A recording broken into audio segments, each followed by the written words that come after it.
ಗುರುಜಿ, ಈಗ ಸಿಂಹ ರಾಶಿಯಿಂದ ತಿಳಿಸ್ಕೊಡ್ಬೇಕು. ಖಂಡಿತಮ್ಮ. ಇನ್ನು ಸಿಂಹರಾಶಿ. ಸಿಂಹರಾಶಿಯಲ್ಲಿರ್ತಕ್ಕಂಥವ್ರು ರಾಶಿ ನಕ್ಷತ್ರಚಾರ ಪ್ರಕಾರ ಬುಧ ಮತ್ತು ಗುರು ಇರ್ತಕ್ಕಂಥ ಆಸ್ಥಾನ ಚೆನ್ನಾಗಿರೋದ್ರಿಂದ ನಿಮ್ಮ ಸ್ವಂತ ಜ್ಞಾನದಿಂದ ತಾವು ತೆಗೆದುಕೊಳ್ತಕ್ಕಂತಹ ನಿರ್ಣಯಗಳಲ್ಲಿ ಸಾಕಷ್ಟು ಪ್ರಗತಿಯನ್ನು ಕಾಣ್ತೀರಿ. ಸಿಂಹರಾಶಿಯಲ್ಲಿರ್ತಕ್ಕಂಥವ್ರು ಇವತ್ತು ನೀವು ಮಾಡುವ ಕಾಯಕದಲ್ಲಿ ಮಧ್ಯಾಹ್ನ 3 ಗಂಟೆವರೆಗೂ ಭಾಳಷ್ಟು ವಿಶೇಷತೆಗಳಿದೆ, ಲಾಭ ಇದೆ, ಅಂದುಕೊಂಡ ಕೆಲಸಗಳನ್ನು ಸಾಧನೆ ಮಾಡ್ತೀರಿ.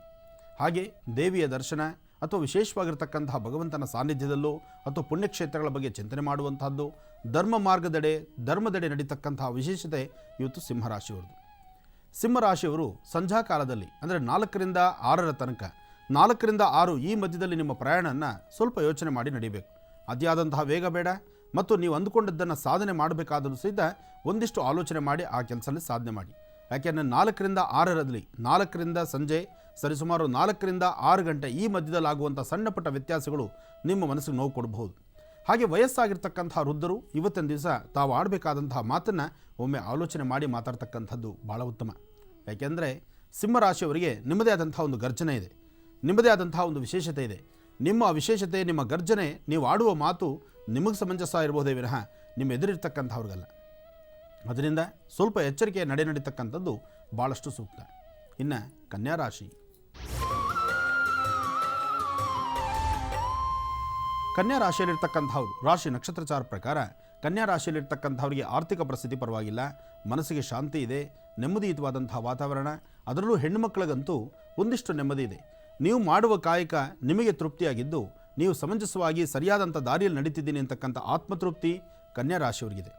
ಕನ್ಯಾ ರಾಶಿಯಲ್ಲಿರ್ತಕ್ಕಂಥವರು ನಿಮ್ಮ ಕೆಲಸ ಕಾರ್ಯಗಳಲ್ಲಿ ಮತ್ತಷ್ಟು ಪ್ರಗತಿ ಕಾಣಲಿಕ್ಕೋಸ್ಕರ, ಮತ್ತಷ್ಟು ಹೆಚ್ಚಿನ ಯಶಸ್ಸನ್ನು ಸಿದ್ಧಿಪಡಿಸ್ಕೊಳ್ಳೋದಕ್ಕೋಸ್ಕರ ಇವತ್ತು ನೀವು ಮಾಡುವಂತಹ ಯಾವುದಾದ್ರೂ ದೇವತಾ ಕಾರ್ಯ, ಏನಾದರೂ ಒಂದು ಅರ್ಚನೆ, ಸಂಕಲ್ಪ, ಪೂಜೆ, ಪುನಸ್ಕಾರ ಅಥವಾ ಶ್ರದ್ಧಾಭಕ್ತಿ ಅಥವಾ ಯಾರಾದರೂ ಸುಮಂಗಲೆಯರಿಗೆ ಒಂದಿಷ್ಟು ಅರಿಶಿನ ಕುಂಕುಮ ಕೊಡ್ತಕ್ಕಂಥದ್ದು, ಸಣ್ಣ ಪುಟ್ಟ ಮಕ್ಕಳಿಗೆ ಒಂದಿಷ್ಟು ಸಿಹಿ ತಿಂಡಿ ಕೊಡ್ತಕ್ಕಂಥದ್ದು, ಇಂಥ ಯಾವುದೇ ಕಾರ್ಯಕ್ರಮಗಳನ್ನು ಮಾಡಿದ್ರೂ ಕನ್ಯಾ ರಾಶಿಯವರಿಗೆ ಯಶಸ್ಸಿನ ಫಲ ಇದೆ.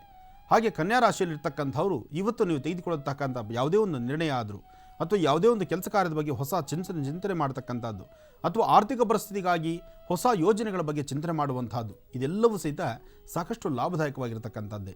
ಇದಕ್ಕಾಗಿ ಹಿರಿಯರ ಆಶೀರ್ವಾದ, ದೇವತಾ ಆಶೀರ್ವಾದ ತೆಗೆದುಕೊಂಡು ನಿಮ್ಮ ಕೆಲಸ ಕಾರ್ಯಗಳ ಕಡೆ ಹೆಚ್ಚು ಗಮನ ಕೊಡಿ, ಹೆಚ್ಚೆಚ್ಚು ಫಲಗಳನ್ನು ಸಿದ್ಧಿಪಡಿಸ್ಕೊಳ್ತೀರಿ. ಇನ್ನು ತುಲಾರಾಶಿ. ತುಲಾರಾಶಿಯಲ್ಲಿರ್ತಕ್ಕಂಥವ್ರು ರಾಶಿ ನಕ್ಷತ್ರಚಾರ ಪ್ರಕಾರ ತುಲಾರಾಶಿಯಲ್ಲಿರ್ತಕ್ಕಂಥವ್ರಿಗೆ ಯಶಸ್ಸಿದೆ. ಆದರೆ ಮನಸ್ಸಲ್ಲಿ ದುಃಖ ದುಮ್ಮಾನವಿದೆ. ನಿಮ್ಮೊಳಗಿರ್ತಕ್ಕಂತಹ ನೋವನ್ನ ಮತ್ತೊಬ್ಬರ ಬಳಿ ಹೇಳ್ಕೊಳ್ಳೋಕ್ಕಾಗ್ತಿಲ್ಲ, ಒಳಗಿರ್ತಕ್ಕಂಥ ಆಸೆ ಆಕಾಂಕ್ಷೆ ಸಂಪೂರ್ಣವಾಗಿ ತೀರಿಸ್ಕೊಳ್ಳೋಕ್ಕಾಗ್ತಿಲ್ಲ, ಅಥವಾ ನೀವು ಮಾಡುವಂತಹ ಕಾಯಕದಲ್ಲಿ ಪ್ರಗತಿ ಕಾಣುವಂತಿಲ್ಲ. ಹೀಗೆ 10 ವಿಭಿನ್ನತೆಗಳು ನಿಮ್ಮನ್ನು ಬಾಧಿಸ್ತಾ ಇದೆ. ಅದಕ್ಕಾಗಿ ತುಲಾರಾಶಿಯಲ್ಲಿರ್ತಕ್ಕಂಥ ಸ್ತ್ರೀಯರಾಗಲಿ ಪುರುಷರಾಗಲಿ ಯಾರೊಬ್ಬರಾದರೂ ಸಹಿತ ನೀವು ಮಾಡಬೇಕಾಗಿರ್ತಕ್ಕಂಥ ಕೆಲಸಗಳನ್ನು ಸಾಧ್ಯವಾದಷ್ಟು ಇವತ್ತಿನ ದಿವಸ ಅಶ್ವತ್ಥ ಪ್ರಾರ್ಥನೆ ಮಾಡಿ ಅಥವಾ ಔದುಂಬರ ಪ್ರಾರ್ಥನೆ ಮಾಡಿ. ಔದುಂಬರ ವೃಕ್ಷದ ಹತ್ರ ಇವತ್ತಿನ ದಿವಸ ತುಲಾರಾಶಿಯವರು ತಪ್ಪದೀರ ಔದುಂಬರ ಪ್ರಾರ್ಥನೆ ಮಾಡ್ತಕ್ಕಂಥದ್ದು. ಔದುಂಬರ ವೃಕ್ಷದ ತಳಭಾಗದಲ್ಲಿ ಒಂದಿಷ್ಟು ಸಿಹಿ ತಿಂಡಿಗಳನ್ನು ಅಥವಾ ಒಂದಿಷ್ಟು ಬೆಲ್ಲದ ಪುಡಿಯನ್ನು ಔದುಂಬರ ವೃಕ್ಷಕ್ಕೆ 11 ನಮಸ್ಕಾರ ಮಾಡಿ ಒಂದಿಷ್ಟು ಬೆಲ್ಲದ ಪುಡಿಯನ್ನು ಔದುಂಬರ ವೃಕ್ಷದ ಬುಡದಲ್ಲಿ ಹಾಕೋದ್ರಿಂದ, ಆ ಕೆಳಭಾಗ ಬುಡದಲ್ಲಿ ಹಾಕೋದ್ರಿಂದ ಸಾಕಷ್ಟು ವಿಶೇಷವಾದ ಫಲವನ್ನು ಸಿದ್ಧಿಪಡಿಸ್ಕೊಳ್ಬಹುದು. ವಿಶೇಷವಾಗಿ ನಡೀತಿರ್ತಕ್ಕಂಥ ಈ ಕಾರ್ಯಕ್ರಮಕ್ಕೆ ಆಗಮಿಸಿರ್ತಕ್ಕಂತಹ ಪ್ರತಿಯೊಬ್ಬರಿಗೂ ಹಾಗೂ ನಿಮ್ಮೆಲ್ಲರ ನೆಚ್ಚಿನ ಈ ಭಾಗದ ಸಾಕಷ್ಟು ಅಭಿವೃದ್ಧಿ ಹಾಗೂ ದೇವಾಲಯದಲ್ಲಿ ಇವತ್ತಿನ ವಿಶೇಷವಾಗಿರ್ತಕ್ಕಂಥ ಅನುಷ್ಠಾನ ಇದೆಲ್ಲವನ್ನು ಮಾಡಿಸಿ ಹುಟ್ಟು ಹಬ್ಬದ ಜೊತೆಗೆ ಅರ್ಥಪೂರ್ಣವಾದಂತಹ ಒಂದು ವಿಶೇಷವಾಗಿರ್ತಕ್ಕಂಥ ನಮನವನ್ನು ಭಗವತಿಯ ಸಾನ್ನಿಧ್ಯದಲ್ಲಿ ಅರ್ಪಣೆ ಮಾಡ್ತಿರ್ತಕ್ಕಂಥ ಆತ್ಮೀಯರಾದಂತಹ ಗುರಪ್ಪ ನಾಯ್ಡುರವರ ಹುಟ್ಟುಹಬ್ಬದ ಪ್ರಯುಕ್ತ ಇವತ್ತು ಇಂತಹ ಒಂದು ಅದ್ಭುತವಾದಂಥ ಕಾರ್ಯಕ್ರಮವನ್ನು ಏರ್ಪಾಡು ಮಾಡಿದ್ದಾರೆ. ಅವರಿಗೂ ಸಹಿತ ಭಗವತಿಯ ಸಂಪೂರ್ಣ ಅನುಗ್ರಹ ಉಂಟಾಗಲಿ. ತಾವೆಲ್ಲರೂ ತದೇಕ ಚಿತ್ತದಿಂದ ಶ್ರದ್ಧಾಭಕ್ತಿಯಾಗಿ ಇಂಥ ಒಂದು ಸೇವೆ, ಇಂಥ ಒಂದು ಸುದಿನ ಪುನಃ ನಾಳೆ ಬಾಂದ್ರೆ ಬರ್ತಕ್ಕಂಥದ್ದಲ್ಲ.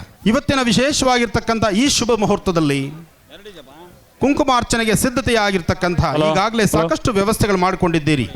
ಕುಂಕುಮ, ಶುದ್ಧೋದಕ, ಶುದ್ಧ ಜಲ, ಜೊತೆಗೆ ಅಮ್ಮನವರ ಒಂದು ವಿಗ್ರಹ ಇದೆಲ್ಲವೂ ಇದೆ. ಆದರೆ ಪೂಜಾ ಕ್ರಮವನ್ನು ಹೇಗೆ ಮಾಡಬೇಕು ಎಂಬತಕ್ಕಂಥದ್ದನ್ನು ಸವಿಸ್ತಾರವಾಗಿ ದೇವಾಲಯದ ಅರ್ಚಕರಾದಂತಹ ಚಂದ್ರಮೋಹನ್ ರವರು ಹಾಗೂ ಅವರ ಸಂಗಡಿಗರು ಎಲ್ಲರೂ ಸೇರಿ ಅರ್ಥಪೂರ್ಣವಾದಂತಹ ಅನುಷ್ಠಾನವನ್ನು ಹೇಳಿಕೊಡ್ತಾರೆ, ಸಂಕಲ್ಪವನ್ನು ಹೇಳ್ತಾರೆ. ಸಂಕಲ್ಪವನ್ನು ಹೇಳುವಾಗ ಸಾಧ್ಯವಾದಷ್ಟು ಪ್ರತಿಯೊಬ್ಬರು ಸಹಿತ ಉಚ್ಚರಿಸ್ತಕ್ಕಂಥದ್ದು.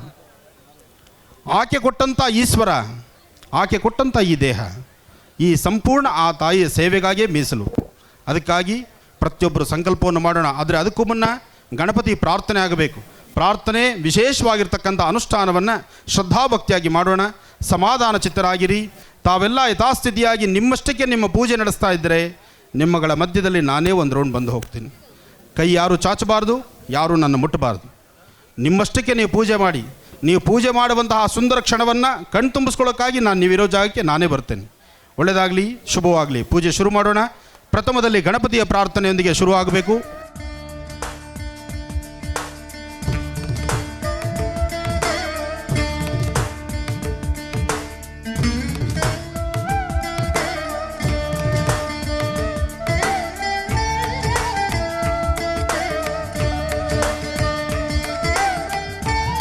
ಎಲ್ಲರೂ ದೀಪವನ್ನು ಹಚ್ಚಿ, ದೀಪ ಹಚ್ಚಿದ ನಂತರ ಗಣಪತಿ ಪ್ರಾರ್ಥನೆ ಹೂವು ಅಕ್ಷತೆಗಳು ಕೈಗೆ ತಗೊಳ್ಳಿ. ಏಕದಂತಾಯ ವಿದ್ಮಹೇ ವಕ್ರತುಂಡಾಯ ಧೀಮಹಿ ತನ್ನೋ ದಂತಿ ಪ್ರಚೋದಯಾತ್. ಮಹಾಗಣಪತಿಯನ್ನು ಪ್ರಾರ್ಥನೆ ಮಾಡಿ ಹೂವು ಅಕ್ಷತೆಗಳನ್ನ ಕೈಗೆ ತಗೊಂಡು ಚಿಕ್ಕದಾಗಿ ಚುಟುಕಾದಂಥ ಒಂದು ಸಂಕಲ್ಪವನ್ನು ಗುರುಗಳು ಹೇಳಿಕೊಟ್ಟಂಗೆ ನೀವು ಹೇಳ್ತಕ್ಕಂತಹದ್ದು. ಎಲ್ಲರ ಗಮನ ಪೂಜೆ ಕಡೆ ಇರಬೇಕು.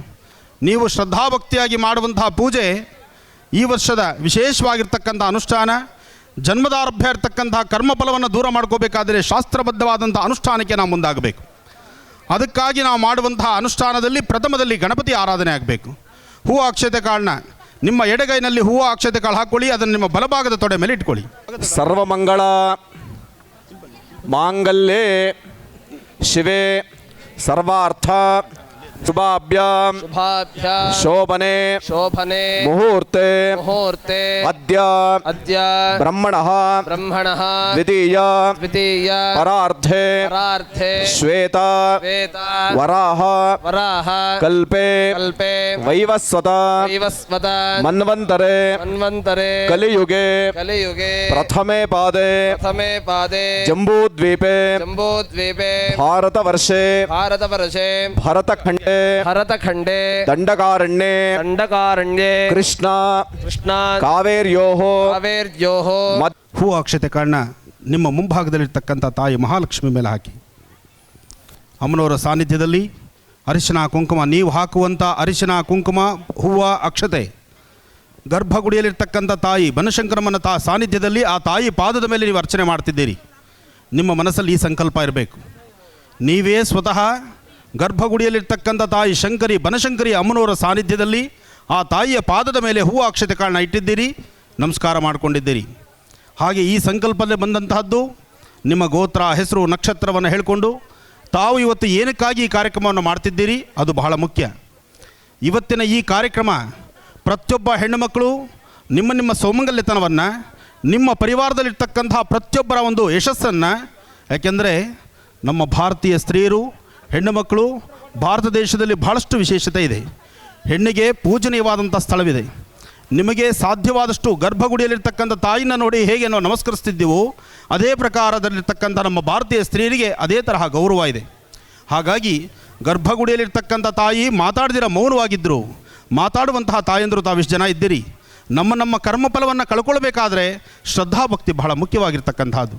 ಅದಕ್ಕಾಗಿ ಗೋತ್ರ, ಹೆಸರು, ನಕ್ಷತ್ರವನ್ನು ಹೇಳ್ಕೊಳ್ಳಿ. ನಿಮ್ಮ ಮನೆ ಪರಿವಾರದ ಹೆಸರನ್ನು ಹೇಳಿಕೊಂಡು ಭಗವತಿಯ ಪ್ರಾರ್ಥನೆ ಮಾಡಿ ನಿಮ್ಮ ಉಂಗುರದ ಬೆರಳಿನಿಂದ ಅರಿಶಿನ ಕುಂಕುಮವನ್ನು ತೆಗೆದುಕೊಂಡು ತಾಯಿಯ ಪಾದದ ಮೇಲಿಟ್ಟು ನಮಸ್ಕರಿಸಿ. ಓಂ ಕೂರ್ಚಾಗ್ರೇರಾಕ್ಷದಾನ್ಗೋರಾ ಛಿಂದಿಕರ್ಮಿಗಾದರಃ ತಾರ್ವಪಯಾಮಿ ಗುಂಬೇಸ್ಮಿನ್ ಸಾವಲ್ಯಂ ಗುರುಕರ್ಮಸೋ ತ್ವಾಮಸ್ರಾಜಗೆ ತತ್ತಾಯಾಮಿ ಬ್ರಹ್ಮಣಾ ವಂದಮಾನಸ್ರಾಜಾಸ್ತೇಜಮಾನೋ ವಿರ್ಭಿಃ ಅಹೇಣಮಾನೋ ವೃಣೇಕಬೋತ್ರಿಂ ಸಮಾನಾಯ ಪ್ರಮೋಷೇಃ ಸಕ್ತೋಮಿ ವಿದರ್ಭನಾಮನಂ ದೋಯತ್ರಧೀರಾಮನಧಾವಾದಿಪಕೃತಾ ಅತ್ರಾಸಗಾಯ ಸಿಖ್ಯಾನಿದಾನದೇ ಭದ್ರೇಶಾ ಲಕ್ಷ್ಮೀನಿದಾದಿವಾಜಿ ಪ್ರಣೋ ದೇವಿ ಸರಸ್ವತಿ ವಾಜೇಭಿರ್ವಾಜನೇಮತೆ ಧೀನಾಮ ವಿತ್ರೇಮದ ಗೌರೀಮಿ ಮಾಜಲಲಾನಕ್ಷತ್ತೇಕಪದೇ ದಿವರೇಶಾದೃಶ್ವರೇ